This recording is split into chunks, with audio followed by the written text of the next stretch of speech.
Why, hello there. It's nice of you to join us, I think.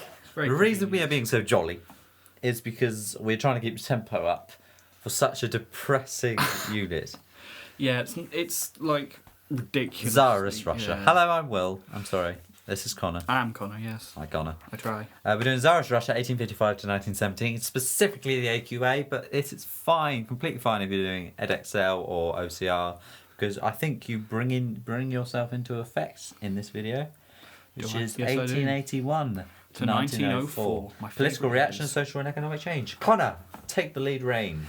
Okay, so one of the major things that Alexander III, I do not get those mixed up. Completely different people. Nuzar, tough man. Yeah, Alexander III, real a hardball, clamped down on opposition groups, and he also clamped down on any hope of reform because as Alexander II was assassinated, he was carrying documents which would have severely limited the Tsar's control over the people. Alexander III was very, sure in the fact that this was not happen. He Very said that conservative, yeah. autocracy is the foundation of our country, I think was what he said in one of his quotes. Right, but he also did want to improve Russia's industrial. It's a particularly, important topic. Social and economic change, mostly economic. He wanted economic change, but this comes with social change, which creates a paradox because he doesn't want social change, but he wants economic change, which is one of the problems as we come into this era. Yeah. So one first things he does is absolutely blitz. Well, I say blitz. He actually concentrates extremely on the economy and industry. So one of his ministers, Ivan Vishnegradsky, who was finance minister from 1887 to 1892, tried to create this thing called state capitalism, where the state, the government, would invest in projects that would help the people and industrialisation. He also increased indirect taxation, like VAT on goods.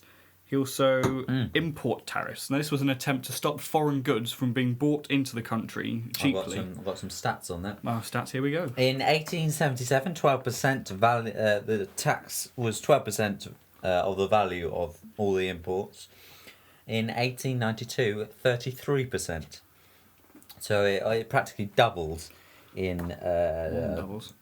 more than doubled. Yeah, in that period of time, which is about about 22 years. Yes. 11 years, 12 years, something like that. Carry on. He also wanted to massively increase the amount of grain exported by the country by forcing peasants to sell grain to the state. Got another one, guys. Another one of his quotes, so I just quote here, we will go hungry, but we must export, is one of his quotes, which led to a famine in 1891-92. Do you want to talk about the stats you had then? Do I want to talk about the stats I had then? In 1892, I can tell you that the famine struck in that year. Is that helpful? Yes, it was. I can actually elaborate on that. Oh, sorry, also, that's another thing, Vishnegradsky. Vishnegradsky was a very, very good minister in terms of boosting Russia's economy. He also secured foreign loans from France in 1888, which really boosted the Russian economy just a little bit more. And the whole idea behind this import tariffs, he was trying to make foreign goods much more expensive than Russian goods by comparison. So I've got that there we go. stats I was talking about grain. In 1864, Russia was exporting 26 million tons of grain. But by 1880, Russia was exporting 86 million tons of grain with the added railway, which I'm sure you're about to touch on. Yes. Oh, and in 1855, moneylenders were the principal source of domestic loans. And then in 1894, France would invest heavily in the Russian economy because of the Franco-Russian alliance, which took place in 1894. There you go. And then we've got another finance minister called Sergey Vita, who's also a very important character. You have to remember how to spell his name. He was finance minister after Vishnegradsky from 1892 to 1903. He also followed on in the footsteps of Vishnegradsky. He believed industrialization was essential to curb revolutionary unrest. And then he continued driving for industrial and economic growth. Yeah, he was the person that came up with the Great Spurt, which is basically railway over and building, in particular, the Trans-Siberian Railway. Over 10 years, from 1891 to 1904, taking trains from St. Petersburg to Siberia to Vladivostok. In 1855, there were 700 miles of track in the whole country. But in 1881, there were 14,000 miles built by the government.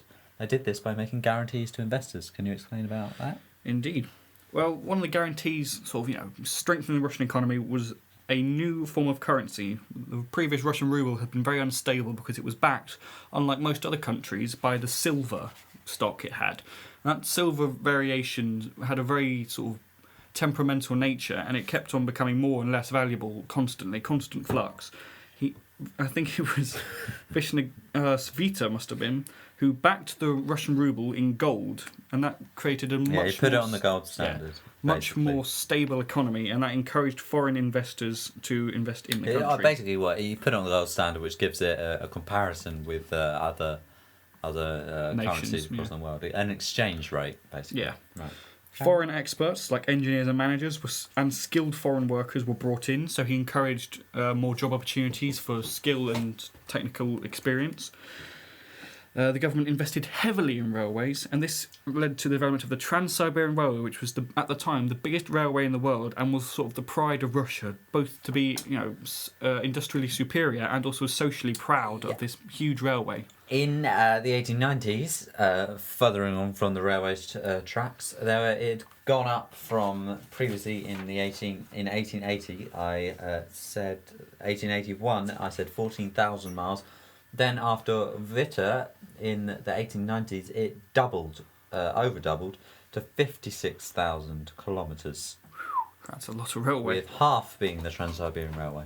Indeed. And 4 million peasants head to Siberia to resettle, which is one of the brave of them.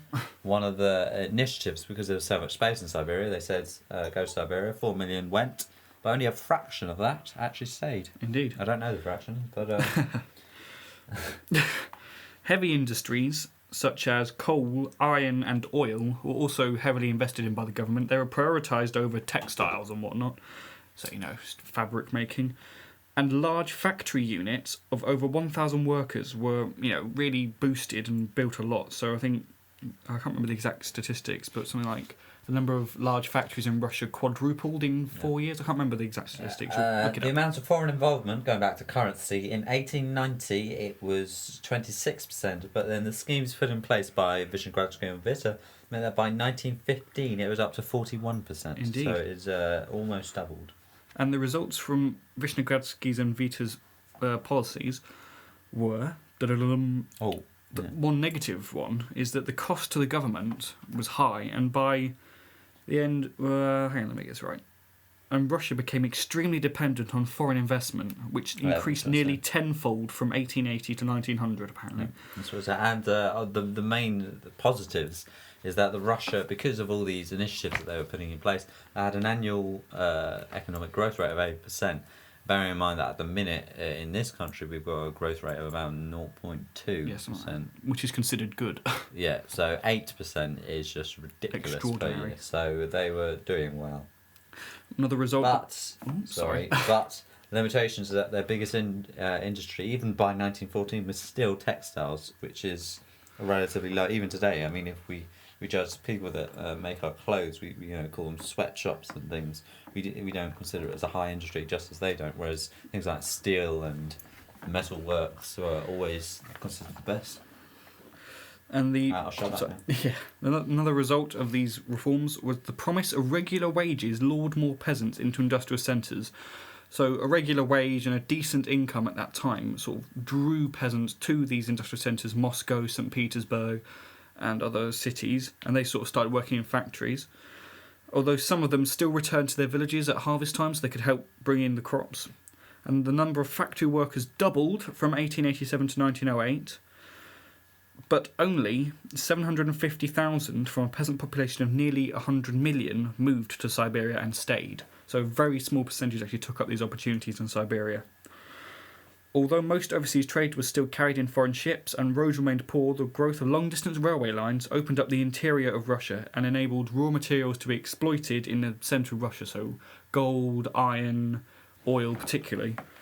Railway development stimulated heavy steel industries, reduced transport costs for manufacturers and provided government revenue, and the railways also had the multiplier effect, which if you study economics, means that the railway requires other items like steel, oil, coal, wood, and that stimulates a lot of other industries. There was also a safety valve, the effects of the railway, basically. It's a safety valve on the peasantry due to overpopulation. Obviously, strategic purpose, as we mentioned, because it enables Russia to intervene with the Far East and Manchuria and that sort of area. And also, as Conor was saying, it stimulates Russian industry. Right, we've run out of time, really, for industry and economics. I think we've covered everything. Anything that we need to briefly touch on? Not really. It's Yeah, okay, so opposition now is our the next probably 10 minutes, I'd say. The opposition is the remaining part of the unit. We've done the impact of industrialisation and the problems with the rural economy. Now it's time to go into the growth of internal opposition from liberals and revolutionaries, including the Social Democrats. The personal rule of Nicholas II's impact on Russia's stability. Liberal dissatisfaction has come up, I believe, I have everything here. Since 2009, it's come up twice, in June 2011 and Jan 2010. So it's a possibility that it might come up, liberal dissatisfaction. Connor, do you have anything on liberal dissatisfaction? Intelligence? I don't have much on liberal here, unfortunately. Here we go. However, most liberal politicians were very happy with the introduction of the Zemstva, but still they wanted a national representation. They always have in Russian history. They wanted a more Western system, called they quote as the pillars of the establishment. They wanted to be those pillars. They wanted to hold up the Russian system and have a democratic regime. Unfortunately, they weren't getting what they wanted. Yeah. Very quickly, I'm just going to touch on how far does this unit go up to? 1904, okay. Very quickly, going to go over Russification and discrimination. Alexander's reign was named the Golden Age in reflection of the years to come because of the economic booms, as I said, 8%, etc. But he was very much anti-reform after his father. In 1882, the censorship, he tightened censorship. And care to finish these bits? 1892. 1884, education reform was brought in, so poorer students effectively excluded. So it's sort of retracting the previous reforms. It's basically by making it more expensive and making exclusive. It's harder to exclusive. In 1890s, the Mets were limited to their activities by being budgeted, and something else happened. Budgeted, and what else did they happen? The Zemestvas. They were budgeted, and something else happened. I can't really remember. I'm sure you'll know. Our audience is probably more intelligent than we are. You probably are. They were Congratulations. And land captains were introduced in 1889. Which captains were almost barons who almost had control of the Zemstva. They heavily influenced it and were appointed by the governors who were appointed by the Tsar for the province. Russification was the scheme that took place which aimed to impose Russian language to a culture that, the 50% of non-Russians. But this led to discrimination in the Baltic states, particularly, and to the Poles. Jewish discrimination was another one that took a lot of form. And the May laws of 1882 forbade Jews to live outside towns and cities unless specifically created Jewish villages. This led to sort of Russian ghettos, if you like, of Jewish. And in the army, there was a quota of maximum of 6% of Jewish. Basically, you can see that the government used Jews as a scapegoat, if you like, because there was a lot of anger that reforms were being reversed, and after the assassination of the Tsar, there's clearly anger towards the Tsarist autocracy, and so by basically blaming everything on the Jews, as it has done throughout history, sounds familiar. It's literally just a punch bag for the nation, which is sad but true. And in the 1890s, it was said that the elders of the Zion, a document by the Jewish elders about taking over the world, basically was faked by the Russians to fuel anti-Semitism. And many Jews consequently fled. Next point is tax on the peasantry. I think you can do this, Connor. I'm sure you can. Let's have a look at here. Basically, 1892, famine strikes Russia and the blame's put on Vishngradsky due to the tariff policy and tight curbs on the government spending, leading him to step down and be replaced by Witta, who sets out to industrialise by getting foreign loans. However, government needs loans, and the only way to get the money was through taxation. And as 18 to 90% of the population were peasantry, it's logical to tax them. So greater taxes were put on, indirect taxes were put on things like vodka and candle wax, which were very important to the peasantry. Everything the peasantry needs, candles, kerosene oil, wax for candles even, vodka, everything, were taxed. Grain production creates large exports and foreign currency. It pays for machinery. I don't know where that was going, but yeah. And compulsory sale of grain, another thing. It was really harsh on the peasantry. And then, there's that, and then there's the fact that the other non-Russians were being discriminated against, particularly the Jewish. And so most of the population, you could say, were having a bad time. And then there was change in the countryside. From the 1870s to 1914, well, let's say 1870s to, let's just say anyway, Yeah. the population of the peasantry doubles. Intensification, which intensified pressure on resources as there were the same amount of land, but with more people, so everyone effectively gets half as much food. And this overpopulation actually provided a powerful incentive to farm more efficiently because you need to get more food. You need otherwise to you're gonna invest, starve. but there are the 49 redemption payments, and many farmers are living at the subsistence level, the breadline. Sooner or later, there's going to be a breaking point, and this is just simmering away. The great landowners were also in decline, and they sell up to richer peasants, leading to the social change that Alexander III so hated. The rich nobility were one of the pillars of the Tsarist state, but they're now in decline, which is bad news for the Tsar, and therefore bad news for autocracy. However, the Zemstva is the stronghold of the liberals, who want creation of a working class for increased bourgeoisie through industrialisation. That's what they want, and that is the scene as Nicholas II comes onto the throne in 1894. But he's an idiot. Well, let's just say the urban growth conditions, because the results of these reforms is that industry is booming, the great spurt, as we already mentioned. And so therefore, cities like St. Petersburg and Moscow had huge amounts of workers sort of travel to them and start working in cities.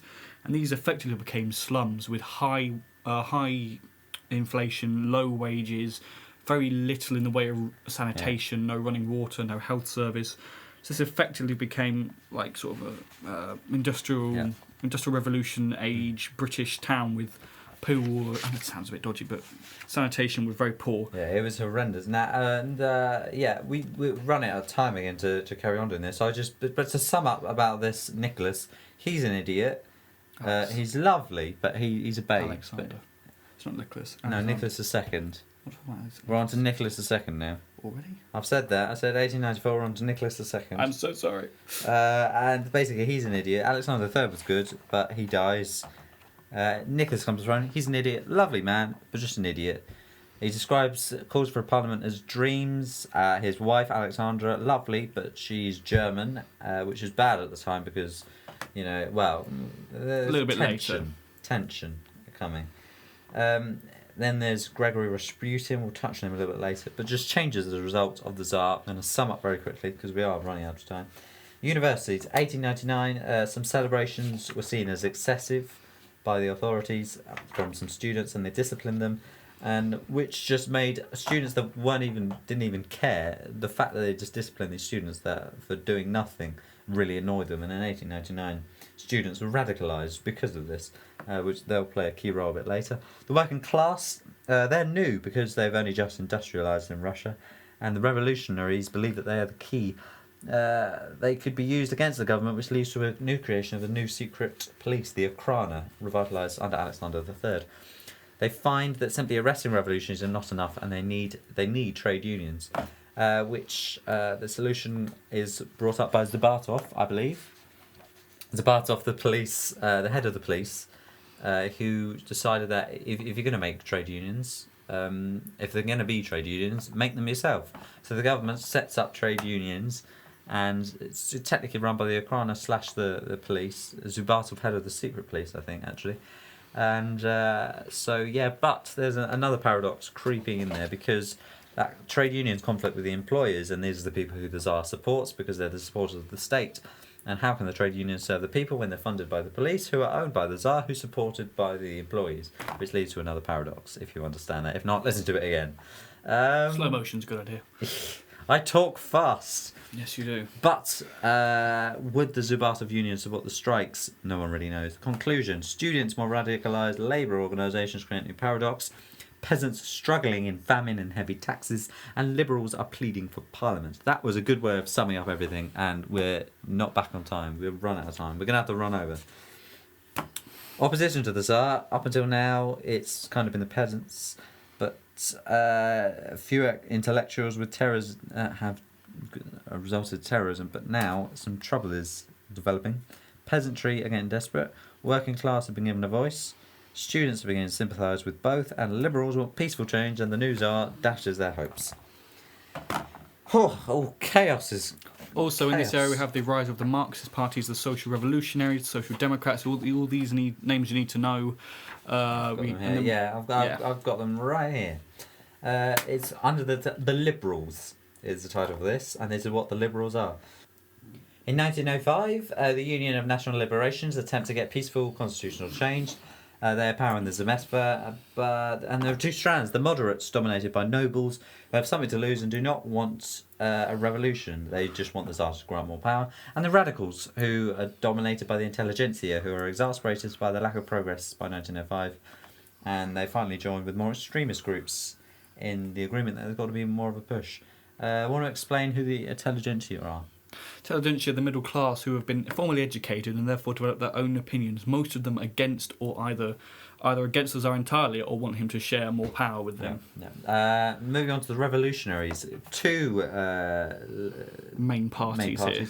The SRs, or the Social Democratic Party, descendants of the populists. We forgot the populists last time.